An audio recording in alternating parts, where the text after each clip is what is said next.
Welcome back, Wolfpack. Verlis here, and I think it's finally time for me to reveal my ultimate team for Pokemon Let's Go Pikachu and Pokemon Let's Go Eevee.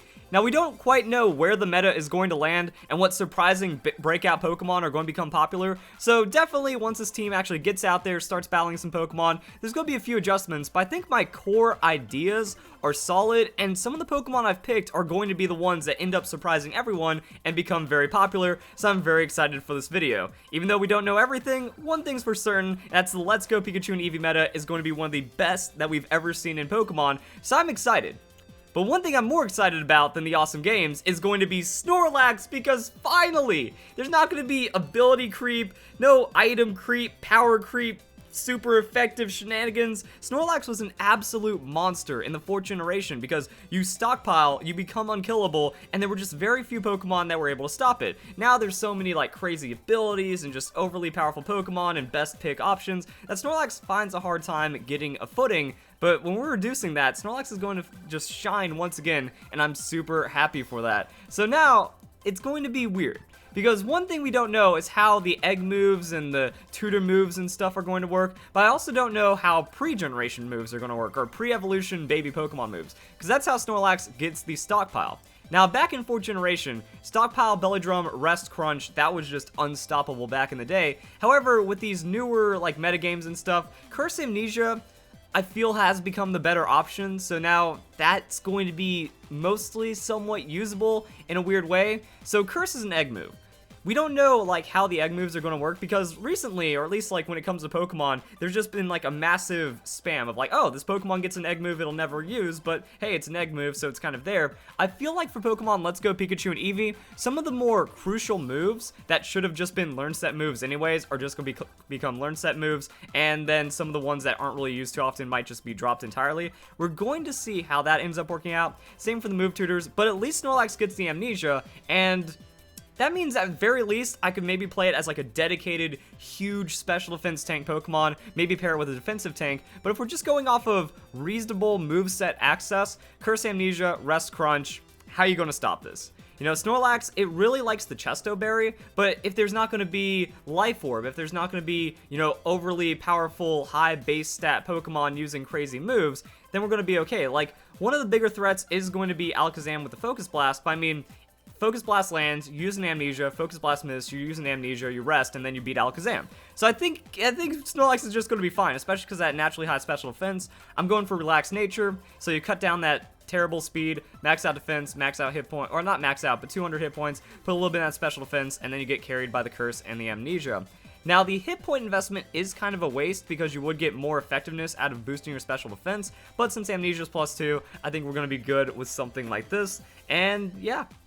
I think the only issue is like losing immunity because I get so many free turns. People Toxic because you need to start wearing down Snorlax. So they waste a Toxic, I get a free setup move. Losing the ability doesn't really matter. Chesto Berry doesn't really matter because there's less damage, so you're not forced into an early rest that you need to Chesto out of. By the time you get that first rest, you're a 4 or 5 hit KO Pokemon anyways. Can wake up, do something, rest again. Snorlax is going to be amazing. Now, my Mega option might surprise people, and it even surprised me. Because I don't think Mega Alakazam is going to be a good Pokemon as a special attacker, but I think it might be wacky as just an absurd support, frustrating pseudo-tank Pokemon shenanigans. Like, I want to try this out. Because now we have the fastest light screen in the game. We have the fastest everything in the game is effectively what I'm going for. Fastest light screen, fastest reflect, fastest recover. And we have a good amount of base stats, so we're going to be pretty frail, but all we have to do is outspeed a light screen reflect, and now they're doing half damage to us. So this very bad defense stat isn't the worst thing ever anymore, and then we have recover. So if they're 3-hit KOing us, we're going to be able to thread in recovers, we have psychic, and then we have switch options. So if I know that they're going to be throwing out a non-fighting type move, and I have light screen reflect set up, I go into Snorlax, and they can't do anything about it. So it's going to be interesting for that supportive Alakazam, but also I'm still going to have good damage. An uninvested Alakazam is still going to be able to like 3-hit KO a lot of Pokemon, and I have the recovery option. So if they don't have that, it's over. Also, if they're bringing Pokemon like Venusaur, poison types, anything that's naturally weak to the Psychic, now I can stop out whatever's KOing Snorlax. Oh, they actually decide to bring him a champ. go into the Alakazam, scare them off a bit, then I get a free Reflect setup, go back into the Snorlax. If they switch into Machamp, it's already half damage, so now I just use Curse until I win, and then Snorlax wins. So I feel like this is effectively going to be my core. I'm going to see how it goes. It's good sustain. I don't know where the chip damage is going to, like, how that's going to apply, if this switch is going to be as safe as I feel. But I mean, Alakazam, it's not, as long as I'm not switching into a super effective Shadow Ball from a Mega Gengar, I can switch in, get a screen, recover out, and I should be okay. And that's going to be really interesting. But we still have 4 other Pokemon to talk about. So next one is going to be Vaporeon. Vaporeon's already disgusting. Like, this is already a filthy Pokemon that can survive in the Pokemon Sun and Moon meta. So you might already be seeing a theme with my team, that it's going to be pretty tank. Now, I'm not sure if this is going to work. Like, I'm not fully sure if like a full tank team is going to be successful yet, because all you need is a Dragonite. Dragonite's going to be powerful again, even though it loses multi-scale. Dragon Dance is going to be one of the best moves, and we have like Mega Charizard, so Pokemon are going to set up quick. And unless I can get the defenses in there before they start doing a lot of damage, or if they just run away with it, you know, if I have another one of my Pokemon sitting up, they get 2 Dragon Dance, Alakazam's going to get outsped in one shot. Snorlax isn't going to have the stats to back that up, so I'm going to have vulnerability right there. I'm going to see about how to play around it, but in the meantime, I could also just try to make things really hard on them. If they do bring in an opportunistic Pokemon for Swords Dance or some kind of sweeper, if I can Toxic it on the Vaporeon, Wish Stall out for a few turns and have that counter, you know, stack up, then that means I'm not, at the very least, I'm not getting 6-0 swept, so I can maybe get a footing back in the game later. Now, this Vaporeon, like I was saying, like any Pokemon that's already thriving in a Pokemon Sun and Moon meta is just going to maybe be better, because like Vaporeon doesn't have ability usage, and then it doesn't really have item usage as well. So Vaporeon works in straight vanilla in the current meta, so that's alright. And then Wish just gives me more options. Wish into the Alakazam for more screen setup.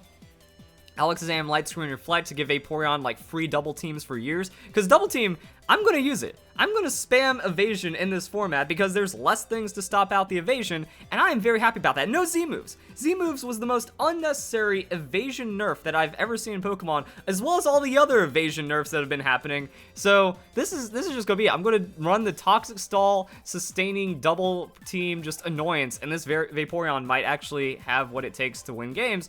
And then if they bring in a Poison-type Pokemon, I don't really know what I'm going to do against Steel types, to be honest. But I mean, if I set up a Wish, they bring in a Steel-type Pokemon, and I go into any of my others, I guess I'm going to be fine. So now I want to talk about the Nidoqueen. I honestly feel that Nidoqueen is going to be better than Nidoking, so I'm going to run it. Like, that's just how I feel. I want to pick those strong Pokemon that I don't think people are expecting, and then I'm just going to run them and have some fun. So the Earthquake, hey, that helps my Poison and Steel issue quite a bit. So Earthquake, that's just going to be strong stab on the Nidoqueen. Ice Punch, Dragonite, just Ice Punch is good in general. Brick Break.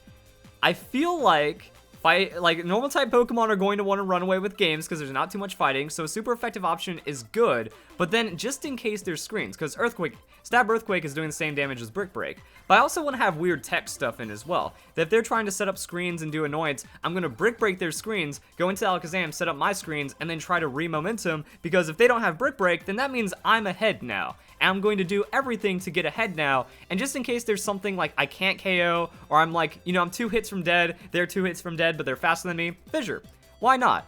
I feel like, since I'm not running heavy sweepers, I might as well just go for cheese KOs. That's why I'm like cheesing with the double team. That's why I feel like Fissure, Oko moves are going to be really interesting. Like, that's going to be the hard counter to this team, because Fissure doesn't care about my double team, Fissure doesn't care about my plus 20 Snorlax, so if people just camp it for long enough and I'm not doing enough damage on the crunch, that's actually going to be a way of working. And that's why I love the Pokemon Let's Go meta. That's why I love the intricacies that people hate about Pokemon. Like, it's so strange that people don't think about the competitive, like, yeah, the intricacies. I hate spamming that word, but I think it's such a beautiful word to describe Pokemon.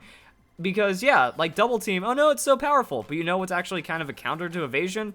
This move. And people hate Oko moves for some reason, not even because of the uncompetitive, but the unreliability. Well, it's going to be the most reliable thing against tanky Pokemon that are wanting to set up in this metagame, and that's going to be where things get interesting. Also, just having the cheese Nidoqueen KO, like Fissure Nidoking, that just feels like one of the most nostalgic things, and it gets to be viable on my team in Let's Go. Maybe Wish into the Nidoqueen, I don't know. I'm planning on max hit points, max attack, and then I'm just going to do a lot of damage with it. So it's pretty much just going to be a revenge kill Pokemon. Like, I don't see it being a check or a counter to anything. I'm just going to drop it in, do a lot of cool things with it, maybe find that Cheese Fissure KO, and at least make a 1-for-1 with slight damage advantage, or at least take out something that my team isn't otherwise doing well against, especially like Poison-type Pokemon. That Poison Ground, that resist is going to be absurd, and then I'm scaring it off, and then I can reset up and get some momentum later. Another interesting Pokemon, Clefable. Cosmic Power, Soft Boiled, Toxic, Stored Power. I'm feeling like this again, much like the Vaporeon, you know, you just bring in tanky BS garbage and then it's going to work out. The Cosmic Power means I'm just going to be hurting a lot, and then Stored Power is just a lot of damage, and the Psychic is going to be pretty good. So again, Poison Pokemon, if they're stalling out my Toxic, well, they just get nuked out anyways, and a Steel type, eventually, you know, if the Stored Power makes it to plus 20, but then at 12, so the Stored Power is just going to scale ridiculous. And because of that, I think I might be okay. Soft Boiled for the healing. I'm expecting Gen 1 moves to maybe come back in a way. If not, I can use Moonlight. If not, I can use Wish. You know, Clefable knows how to tank, and there's not really going to be too many things that are going to be scary against the Fairy. You know, if I get one Cosmic Power, a non-Sheer Force, non-Life Orb, non-Overtune, Poison type, even Stab move isn't going to be terrible. So I think I can actually like Cosmic Power, Soft Boiled, Cosmic Power, Soft Boiled. That's it. As for ability loss, I don't think Clefable cares too much. Like, the Unaware is amazing. And I am very, like, open to Toxic Stall myself without the Magic Guard. But again, it's not like I'm getting all this overtuned stuff. I'd rather be tanky and not worrying about getting one shot than having things like the Unaware and the Magic Guard. Unaware would be a really nice thing to have in this format because of all the setup, but that's kind of it. And then for my last Pokemon, Tauros. This is going to be my sweeper. This is going to be my cleanup team, because all this stuff is just hate and chip and things that you're not going to be able to have much fun against. So it's like, I bring in the Clefable. It's like, cool, Toxic's going to wear you down. Vaporeon Toxic's going to wear you down. The uninvested Psychic's going to wear you down. Snorlax is either one-shotting, getting too tanky, or even at plus 2 crunch, that's going to wear you down. At some point in the game, Tauros is going to appear on my team, and it's just going to wreck you, because that Giga Impact, I feel, is going to be one of the best things. Like, Tauros has one of the fastest, hardest hitting, actually, it's like the hardest hitting, fastest Giga Impact, besides, like, Persian doing some weird things, because Persian's faster, but hits less. So I'm just like, alright, Tauros. Pokemon sitting in a 110 speed with good amounts of natural bulk, like 75-95. That's good. 75-70, not the best, but still not getting one shot, while I'm also outspeeding and stuff. So I feel like the Tauros is going to be in a really nice spot, using something like the Giga Impact. That's just a KO. Like, that's going to neutrally KO quite a few Pokemon, or if not, just clean things up. So Giga Impact, dead. Tauros doesn't take damage on an outspeed. And then, while I'm recovering, you know, like, sure, I have to wait for a turn. What are they going to do? Unless they're using Agility or Dragon Dance. That is going to be something I'm going to have to be aware of. But if they're not doing that, I just eat the hit. And then I outspeed them and Giga Impact dead them again. If not, return is still a lot of damage. So at max return, I'm just going to be able to just slam damage into them if they're already sitting at half health, 60% health, and I'm outspeeding. Return, KO, Giga Impact, finish. We have Rock Slide for Gengar, so, I mean, Gengar can't really do much to the Tauros, and I'm okay with that. And then I one-shot it on Earthquake, so I'm happy. And then Rock Slide, just coverage, just for oddball stuff. Maybe I get that flinch, you know, Rock Slide, flinch, Desperation, return, KO, GG's. But I feel like Tauros is going to be my 2-for-1 Pokemon, if not just a massive cleanup Pokemon in general, because Alolan, Marowak, and Gengar are the only things that are not going to work with my stab, and then I just one-shot them on the Earthquake. Or I can also, like against Steel-type Pokemon, I have big hits and big damage follow-up. What do we got? Magneton? Someone's running that Tank Magneton, 4x Earthquake. Not going to go too well for them. So this is kind of my idea. The only other Pokemon I'm like thinking about running is the Kangaskhan. And if this I feel like this Alakazam is just going to work. It's going to be stupid, and it's going to work amazingly, because people aren't going to expect it. Like, Alakazam shouldn't be able to survive in this meta. That's what people are going to be banking on. So if I'm getting 2-hit KOs on Psychic or 3-hit KOs, and they're just not getting as much, that's going to be fine. But I really want to run Mega Kangaskhan, because after watching that Berto video, the Kanto Classic, Mega Kangaskhan is going to be strong. Parental Bond.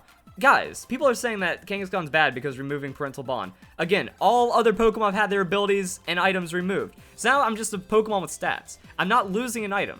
So that's one thing that could like disadvantage a Mega Pokemon as an option. It's like, oh, you lose the item. Well, no one else is having Life Orb, so there's no 30%ness going away.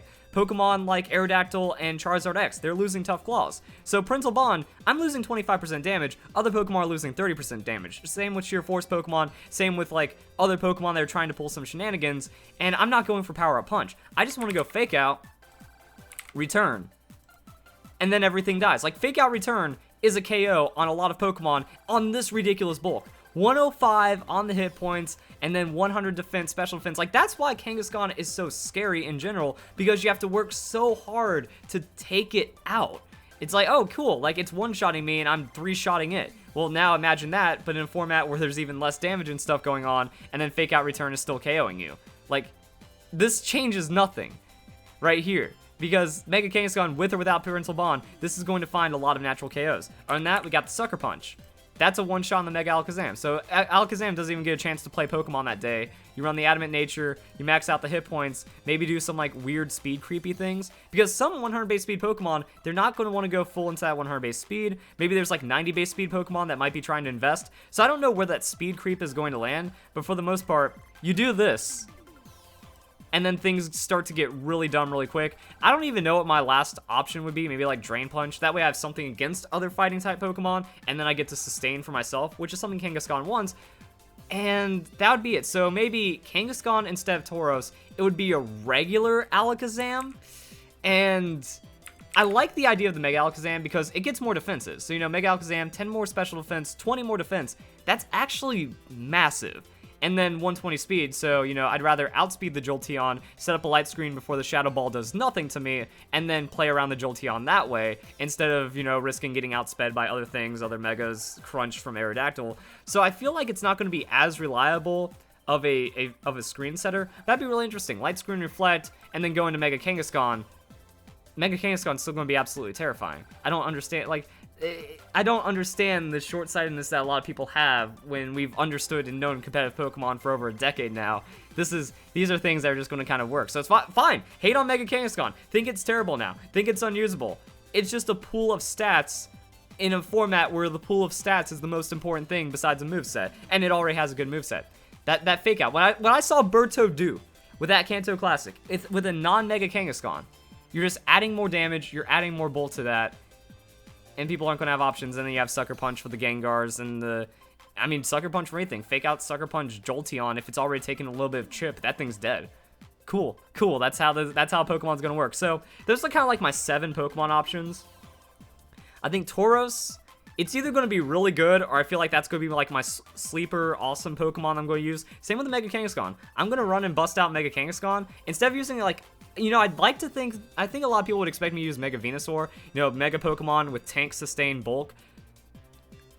I want to use my Mega slot for something else, and then make the rest of my team tank, sustain, bulk. Now, I don't know where the weaknesses are going to lie. Like, I feel like you don't need to worry about having hard resist Pokemon if you can just get your in and setups. Like, okay, Poison-type Pokemon for Clefable, switch in Vaporeon, Wish, double team, and then it doesn't matter that happens. And if they even bring in an Electric-type Pokemon, Jolteon probably doesn't want to hit KO at this range. So I get another double team Toxic. You know, if one of those attacks misses, Wish Protect, and then I just kind of switch out, because I lose nothing. Like, this isn't a hard investment thing. Even if I have, like, +3 double teams, I think I'm okay with switching that out if I'm at risk of getting KO'd, and then applying my Wish to another one of my Pokemon. Going to Snorlax, Jolteon doesn't do anything to Snorlax. Nothing does anything to Snorlax. There's not going to be too many physical moves I'm afraid of, and all the powerful sweeping special attackers, they don't get to touch my 160 hit points, 110 special defense. So even before I set up, Snorlax is already resisting a million things. So there we go, guys. That's a look at my team.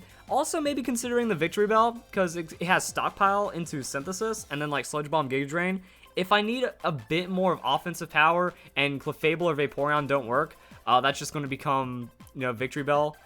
It doesn't have the best resist, though, so I'm just trying, like, pretty much instead of having high resist switch-ins, I'm just keeping my weaknesses low. You know, 2 weaknesses, a bit more weaknesses. Wait, is it? I wasn't thinking about that off the top of my head, but, you know, it's like one weakness, and then, you know, weaknesses that aren't really super common, like Dark, Bug, and Ghost. Especially on the Mega Alakazam. It's like, oh cool, what's the fastest Shadow Ball? Slower than me. I'm okay with that. So there we go, guys. Hope you all enjoy the video. Hope you all have a nice day. Thank you very much for watching.